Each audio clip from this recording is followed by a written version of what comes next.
She was not a rival. She was not a schemer. She did not fight for the throne, nor whisper poison into the Sultan's ear.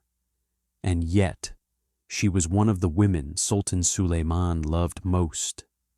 In the shadows of Hürrem Sultan's fire, Mahidevran's grief, and Mihrimah's brilliance, there lived a woman who chose silence over ambition, Gülfem Hatun. In Magnificent Century, she appears gentle, devout, almost invisible. In history, her name survives in stone, charity, and unanswered questions. Who was Gülfem Hatun really? Why did she walk away from power? And how did a woman so close to the Sultan become one of the most forgotten figures of the Imperial Harem? This is not the story of a woman who lost. This is the story of a woman who chose a different kind of power. Unlike Hürrem or Mahidevran, Gülfem Hatun's origins remain unclear, a silence that already tells us something. Historians debate her background. Some suggest she may have been of Circassian or Balkan origin, brought to the Imperial Harem as a young concubine. Others believe she entered the palace early in Suleiman's reign, during the final years of his youth, before empire, before legend. What we do know is this: she was educated, refined, and deeply religious. In the Ottoman harem, this mattered. Beauty opened doors, but character determined survival. Gülfem Hatun learned quickly how to observe without intruding, how to serve without demanding, and how to exist in a palace where attention could be as deadly as neglect. When Suleiman ascended the throne in 1520, he was still a man shaped by poetry, faith, and longing, not yet the magnificent. It was during these early years that Gülfem Hatun gained his affection. Unlike the fiery Mahidevran or the later revolutionary presence of Hürrem, Gülfem offered something rare in the palace: peace. In Magnificent Century, this is portrayed subtly: stolen glances, shared silences, respectful affection rather than burning passion. She did not challenge Suleiman. She did not demand exclusivity. She became his emotional refuge. For a ruler burdened by destiny, this kind of presence was invaluable. Historical records suggest that Gülfem Hatun gave birth to a son, Shehzade Murad, a name that carries immense weight in Ottoman history. But fate was cruel. The child died in infancy. In the Ottoman world, motherhood was a woman's strongest political weapon. Losing a child was not only emotional devastation, it was the loss of future power. After this tragedy, Gülfem Hatun's role changed. She did not fight to regain favor. She did not seek another pregnancy. Instead, she turned inward.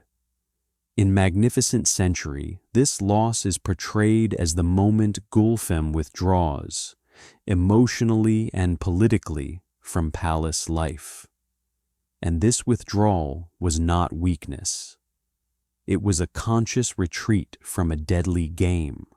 In Magnificent Century, Gülfem is part of Mahidevran's cycle. Those were the women who suffered because of Hürrem's growing influence.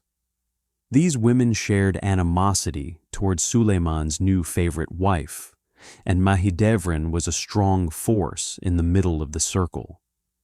Gülfem's role was to manage information and to balance burden of Hürrem's fire and Mahidevran's anger, all for a cause of maintaining order in the harem.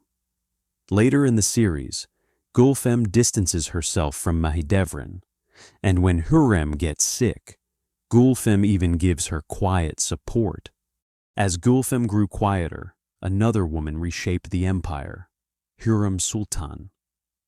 With her intelligence, ambition, and emotional grip over Suleiman, Hürrem transformed the rules of the harem forever. For many women, this rise meant war, but Gülfem did not fight. In the series, their interactions are respectful, distant, almost symbolic. Two women representing two different paths. Hürrem chose influence. Gülfem chose withdrawal. As Suleiman's world became heavier with wars, politics, and betrayal, Gülfem faded from his personal life. Not because she was rejected, but because she no longer belonged to the storm. What Gülfem lost in influence, she transformed into legacy. Historical sources confirm that she became deeply involved in religious devotion and charity. She funded mosques. She supported the poor. She lived modestly, even while remaining connected to the palace. In Ottoman society, this was another form of power, not political, not visible, but enduring. Her most significant contribution was the Gülfem Hatun Mosque in Üsküdar, a structure that still stands today, long after the whispers of the harem have faded. Stone outlived ambition. One of the most debated stories surrounding Gülfem Hatun is also one of the most tragic. According to later Ottoman accounts, Gülfem Hatun once borrowed money from palace servants to complete her charitable projects. When this was discovered, it was misinterpreted as corruption. The punishment was severe. In some versions of the story, she was executed on Suleiman's orders, only for the Sultan to later realize the truth and be consumed by guilt. Historians remain divided on this account. What is certain is this: Gülfem Hatun's end was quiet, sudden, and undeserved. No rebellion, no intrigue, no crime of ambition, only misunderstanding. So how should we remember Gülfem? Not as a victim, not as a forgotten concubine, but as a woman who refused to weaponize love. In a world where power was seized through sons, schemes, and survival, Gülfem chose faith, dignity, and restraint.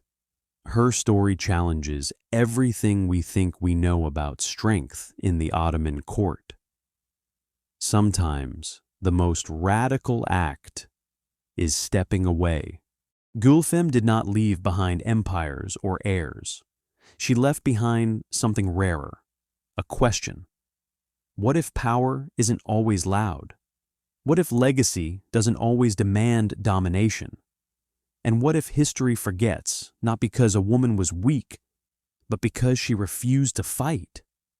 In the palace of Suleiman the Magnificent, silence was dangerous, and yet Gülfem embraced it and turned it into eternity.